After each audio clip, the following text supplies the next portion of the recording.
Joining us on SUTV News, I'm Jillian Menken. And I'm Jake Gillespie. Comedian Bill Cosby was found guilty on all 3 counts of sexual assault this afternoon. A retrial found the TV icon guilty for drugging and sexually assaulting former Temple University employee Andrea Constand in 2004. The first trial, held in June 2017, ended in a hung jury after jurors were deadlocked on a verdict. Minutes after the verdict, prosecutors asked the judge to revoke Cosby's bail because they say he is a flight risk and has a private plane. Cosby, who did not testify in the trial, sat quietly throughout the proceedings until he yelled expletives at the judge. The judge ruled that Cosby should not leave his Pennsylvania home and will be fitted with a GPS tracking device. Cosby faces up to 10 years in prison for each count. A sentencing hearing has yet to be scheduled. Arizona teachers are joining a wave of walkouts across the country. More than 100 school districts in the state canceled classes today as teachers push for raises and better school funding. The season of revolt started in West Virginia, where a 9-day strike brought a 5% raise and then spread to Oklahoma, where teachers forced a rare tax hike. In Kentucky, a 1-day teacher walkout even brought stiff resistance from lawmakers. So what's next for Arizona? Republican Governor Doug Ducey says he wants to give some teachers a 20% raise over 3 years, but the legislature can't agree on how to pay for it. Many Arizona schools are already scheduled to close tomorrow. The U.S. Center for Disease Control and Prevention reported 31 additional cases of E. coli illness Wednesday in the ongoing outbreak linked to romaine lettuce. This brings the total number of cases to 84 across 19 states. Colorado, Georgia, and South Dakota joined the growing list impacted since the first individuals started feeling unwell March 13th. Those symptoms include severe stomach cramps, diarrhea, and vomiting. They begin on average 3 to 4 days after ingesting the bacteria, with recovery lasting between 5 to 7 days. Those most at risk for E. coli illness include the very young, the very old, and individuals with compromised immune systems. Here on campus, Dining Services has removed all romaine lettuce from the dining halls and the cub as a precaution. On Friday, April 20th, Dr. Laurie Carter was named Shippensburg University's 17th president. Carter felt honored and welcomed by the Shippensburg community as she was formally accepted the position. I really am looking forward to moving the campus forward, to making waves, to taking us to new places, great heights, and breaking down barriers.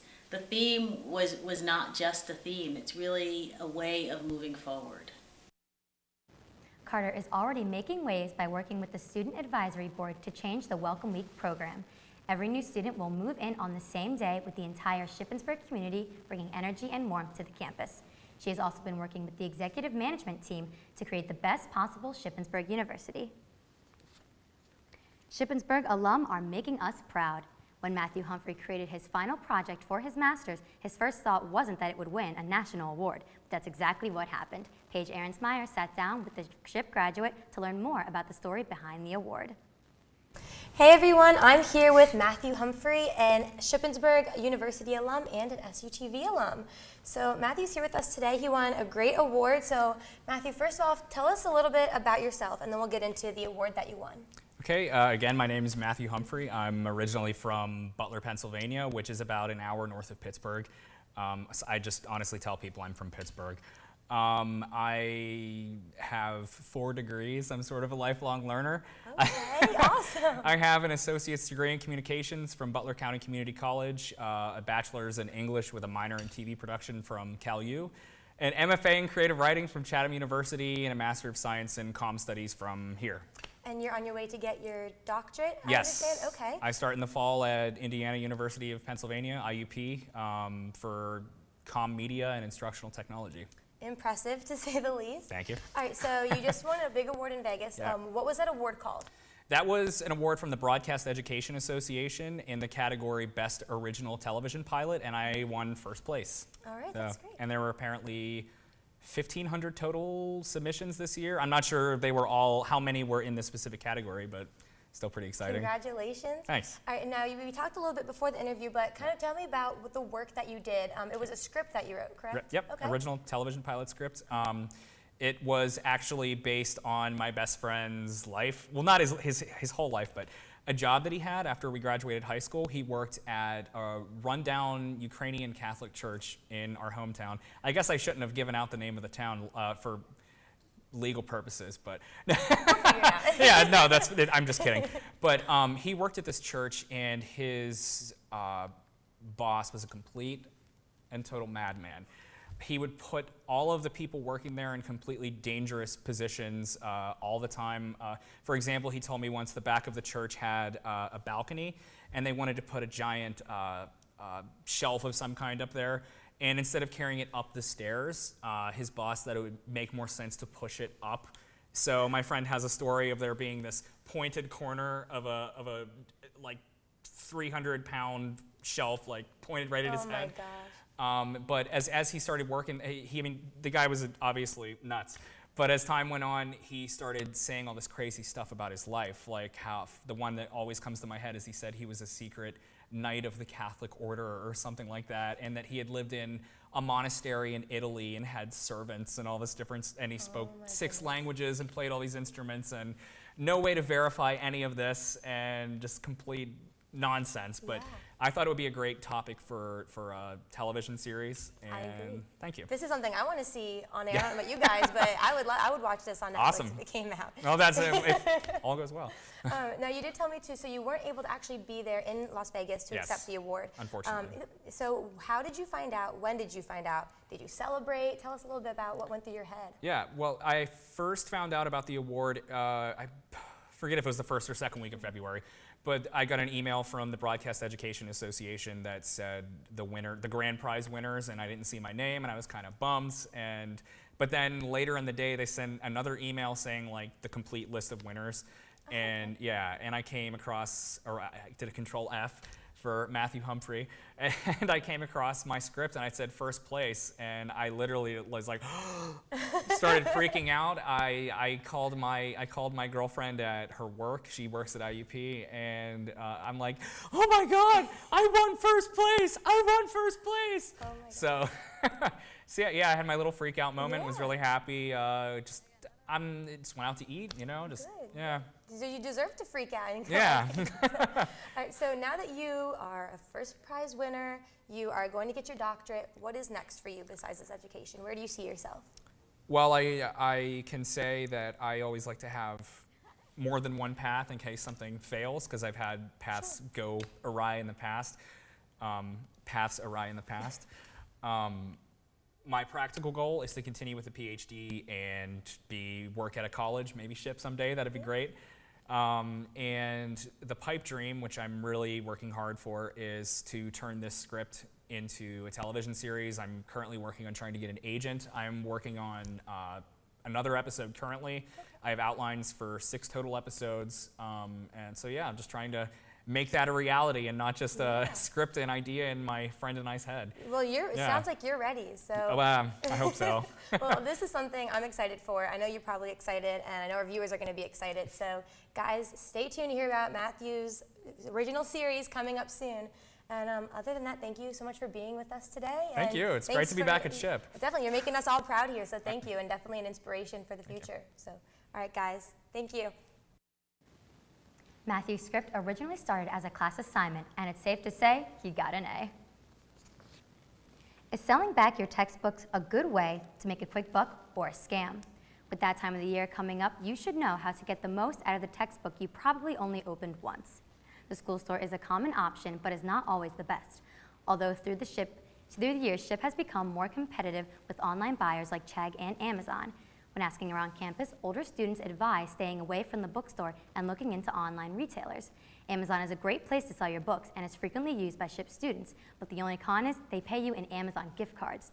If that's not your style, look for websites like bookscouter.com who pay on PayPal and even offer comparative rates.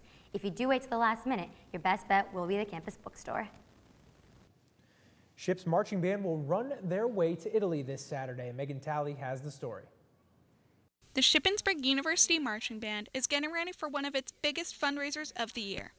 The 4th annual SUMB 5K is taking place this weekend at the Cumberland Valley Rail Trail. This year, the theme is Correre per Roma, in honor of the band's trip to Italy later this year. Morgan Brymesser, head of fundraising, says her crew has been working hard to make it a success.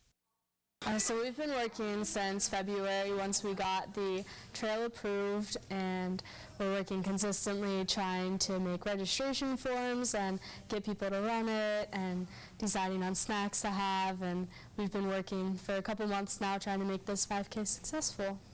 Jen Maxwell, treasurer of the SUMB, says this trip to Italy is a once-in-a-lifetime opportunity and knows it'll create lasting memories. But obviously there's going to be memories. A lot of memories are going to be made. We will be performing not only with ourselves, but with alumni as well. So it will create a deeper connection with the alumni that are, really involved with the marching band. And then experiencing a new country with each other, because I know some people have not traveled outside of the country yet, so that'd be an experience. And showing Italy what marching band is about, because I hear that they really like American marching band, so we can showcase what we do, show the spirit and pride that we have in the band and within ourselves. Okay, but yeah, so you guys... Money raised from the 5K will help with travel expenses for students going on the trip. If you like running, even walking, come out and run the 5K. It's a great event. It's $20 to run/walk and get a t-shirt, or it's $10 to just run the race. So it'll be a fun time. It's an Italian theme because we're headed to Italy. So Registration will begin at 9 a.m. with the race kicking off at 10. For SUTV News, I'm Megan Talley. To register, visit SUTVnews.com. Kim Barker, the author of Whiskey Tango Foxtrot, gave a presentation Wednesday titled The Taliban Shuffle. She discussed how she became a correspondent in Pakistan for the Chicago Tribune and made light of her rocky start. Barker brought to life and humanized the war to the American public through her book that later became a movie starring Tina Fey. She finished off the book talk with a book signing. Did you know there is a proper way to eat at formal dinners? Christy DiGiandomenico has the story. How did I said Arts and Sciences Di hosted their Giandomenico right, etiquette and then dinner I event couldn't say featuring talk with a special book guest signing. Michael True. Students were Yeah, I welcome said to book attend with the a talk dinner signing, to learn and I how was to like- professionally eat and learn the proper etiquette. Jocelyn Chavou, who is the graduate assistant in the Career Center, really hopes the students gain more knowledge throughout the night. And just learning ways of how to properly eat is really important, just because in your professional world you want to make sure that you always seem professional. You never know if that could make or break you getting a job or not, and just how you conduct yourself at the dinner table, really. Did you know having proper etiquette is important while networking with future employers? The night was filled with opportunities to connect with alumni while developing professional relationships with future employers. Besides learning proper etiquette, the students also had opportunities to make networking connections with the employers and alumni who were also there. Danny Zinn, who is a graduate student, found the event to be very informative as she gained connections with the alumni. I think it can be very beneficial for undergrad students to get involved in things like this for various reasons, for professional development, definitely networking to get to know employers and even alumni. Alumni came to the event as well. The night was filled with etiquette, good food, and new connections. For more information about the etiquette dinner or career help, stop by the Career Center in the Cub for more information. What happens between the hours of 9 to 5? I went backstage in Memorial Auditorium to find out. It's once again time for the spring musical here at Shippensburg, and this year's show, 9 to 5. Set in the 1970s, the audience follows the story of three motivated and headstrong women who take revenge on their boss. With action, suspense, and comedy, this show packs in it all. Catching up with first-time music director Brad Barkdahl, he tells that the music definitely has its own style. It's unique in its own way. I mean, it's a very good combination of country and part of it because it's written by Dolly Parton, but it's also pretty contemporary at the same time. The rehearsal process is not always an easy one. There are definitely some rehearsals where, our rehearsals are late at night, so we're tired, we're thinking about tests the next day, we don't want to be there. But as opening night draws closer, the cast members' excitement is not hard to see. Definitely the rehearsals leading up to this show, during this whole tech week, the cast has really come together, and it's just been creating these amazing moments that we haven't seen this entire rehearsal process and learning process for this show, and it just makes us all really excited to open up. Come out to Memorial Auditorium and see what really happens during the hours of 9 to 5. The show will premiere tonight at 8 p.m. and run until Saturday, April 28th. The Art and Design Department is having their 40th annual student exhibition opening this Saturday. There were over 120 pieces submitted by students. The two judges had a difficult time selecting which pieces to choose for the exhibition with all of that talent.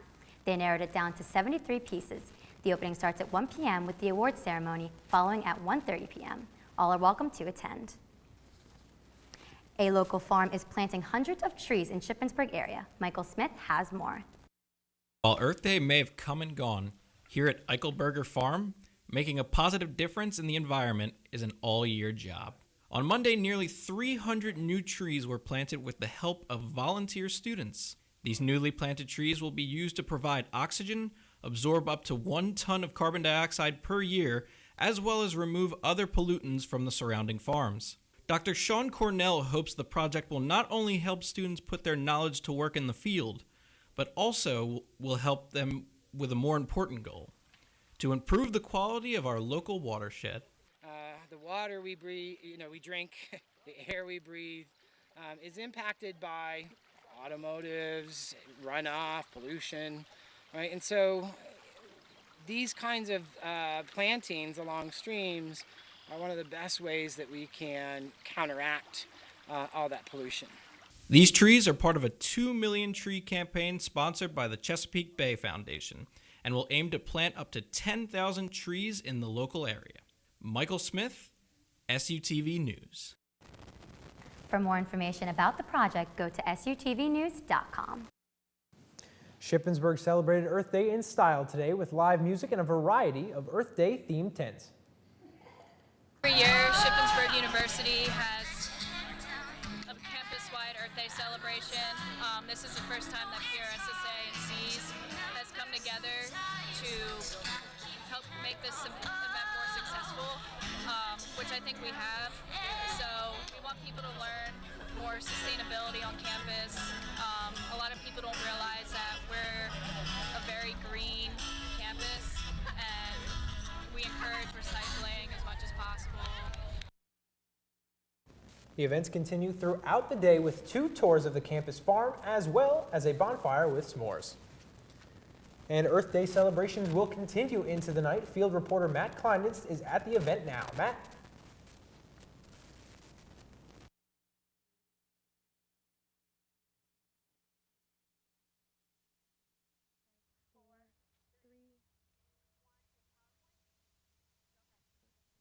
Hey guys, good evening. We are here at the Shippensburg Farm alongside Britton Road here for the continuation of the Earth Day celebration. And we're going to walk over here and we're going to talk to Kaylin here. So, Kaylin, talk to us about your involvement with the continuation of the celebration here today.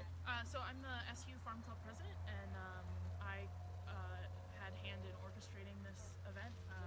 We plan the event all semester long, and it's a biannual thing. We have one in the fall and then one in the spring as well. All right.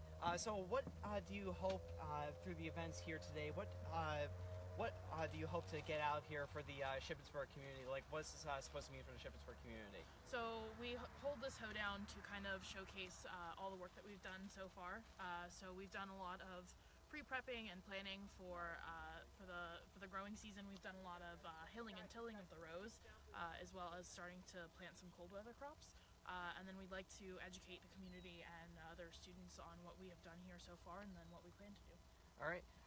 Talk about what events are going on right here, as we can see right here. I see there's a couple of refreshments over here, a campfire going. Yeah, we hold a potluck that some of the e-board members bring various things for all of us to enjoy, and then we have a fire for every hoedown, and it's just a nice time to relax and enjoy and just kind of view all of our hard work that we've done so far. All right, very cool, Yeah. very cool, very cool. All right, and there you have it. The events are continuing all the way here to sundown, so be sure to come out here to the Shippensburg Farm alongside Britton Road here. Jake, Jillian, back to you. Thanks very much, Matt. Have another s'more out there for me. But when we come back in world news, the Korean War could come to an end. Stay with us. Ezra Lehman Memorial Library is a useful tool for Shippensburg students. The library is a great place to study for exams, utilize online and in-person resources, and study for group projects. Need to print? The library has stations for students to use their printing allowance. Stop by the Ezra Lehman Memorial Library today on the campus of Shippensburg University. If you're looking for a fun way to get that summer body, come join the Rec Center. Located right on campus, they offer many ways for students to get their workout in. The upstairs includes an ab area, a running track, free weights, ellipticals, and treadmills. Downstairs, students are able to enjoy the courts for basketball or volleyball.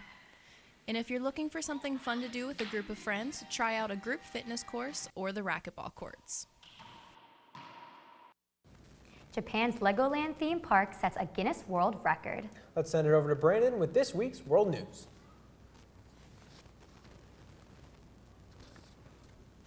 French President Emmanuel Macron has spent the last few days in Washington, D.C. for a state visit, which is the first of the Trump presidency.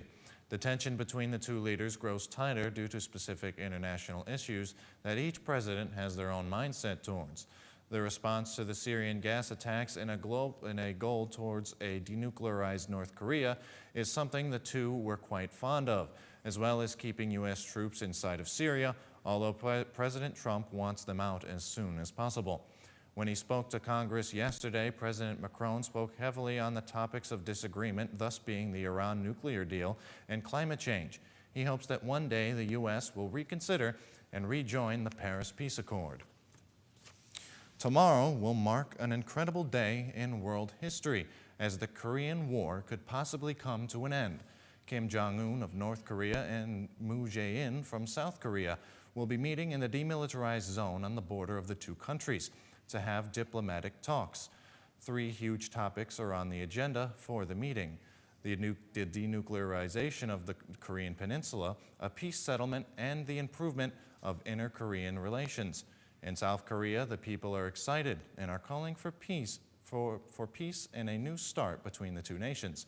This summit is a result to months of planning between both countries, and rehearsals have been happening in the past few days because both sides want everything to go smoothly. After days of protests, the people in the country of Armenia will be seeing a new change in government. Today, the former Armenian Prime Minister Sars Sarkisyan resigned from office after starting his third term just 6 days ago. The Armenian people were not happy with this sudden power grab because of the authoritarian style that Sarkisyan was leading towards. So thousands took to the streets in protest, and as of today, he stepped down. The Armenian parliament is set to elect a new prime minister on May 1st in hopes they will lead in the country in the right direction. Japan's Legoland theme park set a Guinness World Record this month by having the world's largest cherry blossom tree made strictly from Lego bricks. The tree is composed of over 800,000 bricks, and it stands at a staggering 14 feet tall. The project was done by a crew in the Czech Republic and took over 6,700 hours of construction time before being shipped off to Japan for final assembly.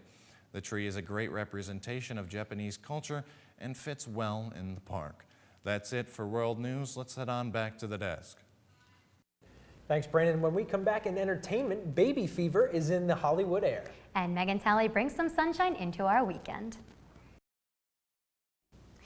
Jake, is it safe to say that the sun is finally here to stay? Well, I finally put my heavy jacket away, but I think that's the third or fourth time I'm saying that just this semester. Let's check it out with Megan to see if this time it'll stick. Megan. With the semester winding down, it looks like the weather will keep us in good spirits. Let's take a look at this week's forecast. Tonight, expect rain with a temp of 49.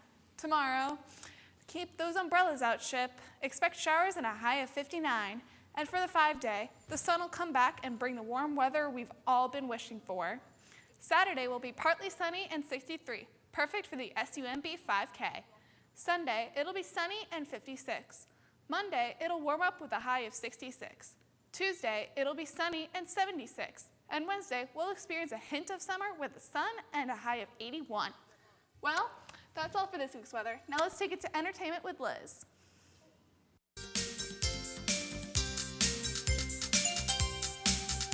Prince William and Kate Middleton have officially announced the arrival of their third child, a prince. Katie Swigert has the story. The royal baby has arrived. On Monday morning, the Duke and Duchess of Cambridge had given birth to their third son.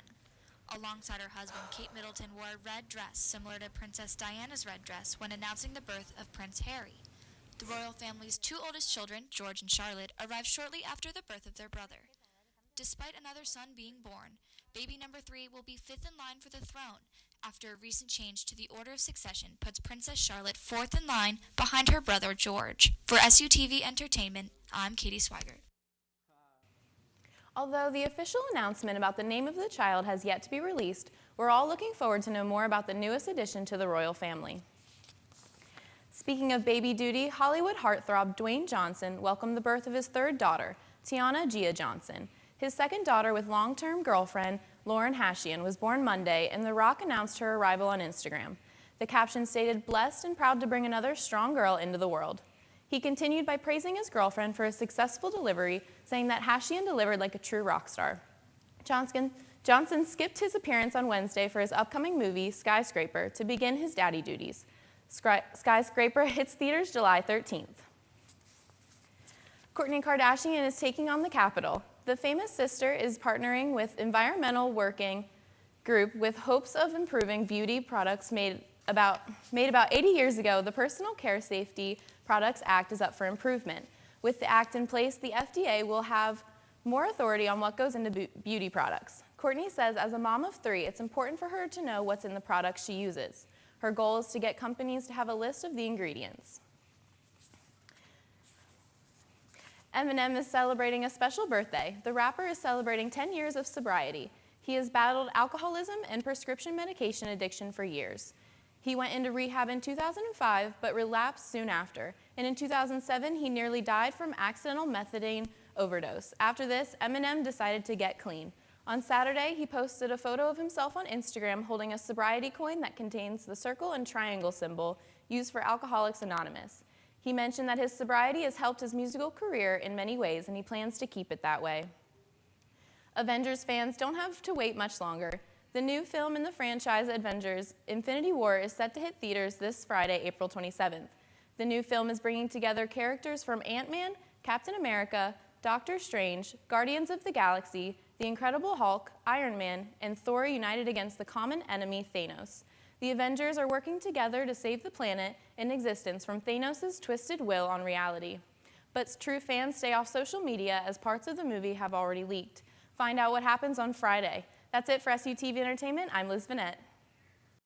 Thanks, Liz. When we come back in sports, Ship Baseball faced IUP, and we have the highlights. And 2 track athletes got Athlete of the Week.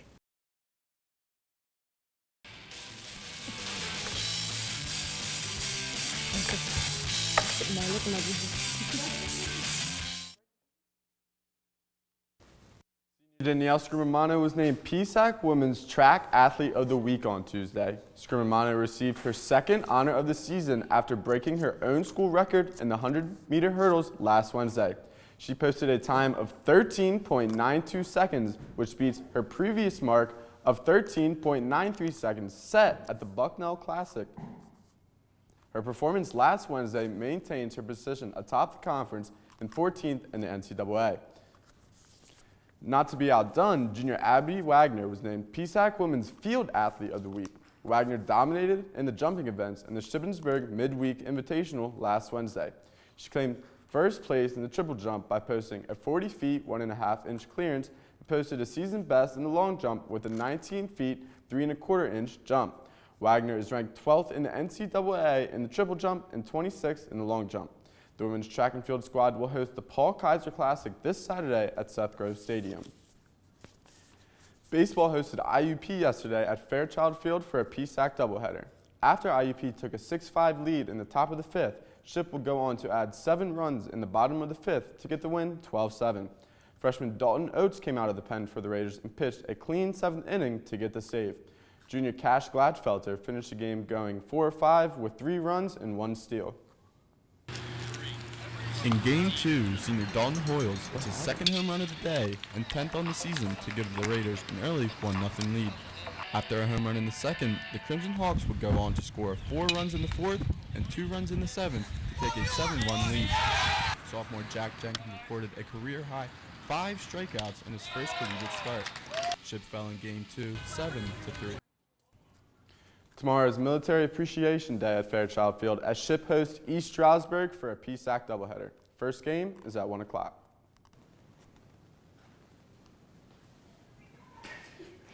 When we come back, backup dancer receives some unexpected backup of her own. Don't go away. A woman seeking to be a backup dancer for Janet Jackson recently got some unexpected backup of her own. It came from an unexpected source, the Birmingham Police Department. She was filming this audition video and the officer at first tried to stop her, but then things took a friendly turn. She ended up getting help from the Birmingham's finest as she showed off her finest moves. Dior successfully recorded her routine and submitted it for online for the competition. I guess that's not the type of help you come to expect from the cops, but I guess that still counts as serving the community, right? I guess you can get all the help you can get, so I know you would definitely accept that help from the cops. I would definitely accept that help. And that's it for SUTV News. I'm Jillian Menken. And I'm Jake Gillespie. Don't forget to follow us on Facebook, Twitter, and Instagram at SUTV News, and follow us at our website at SUTVnews.com. We'll see you next time.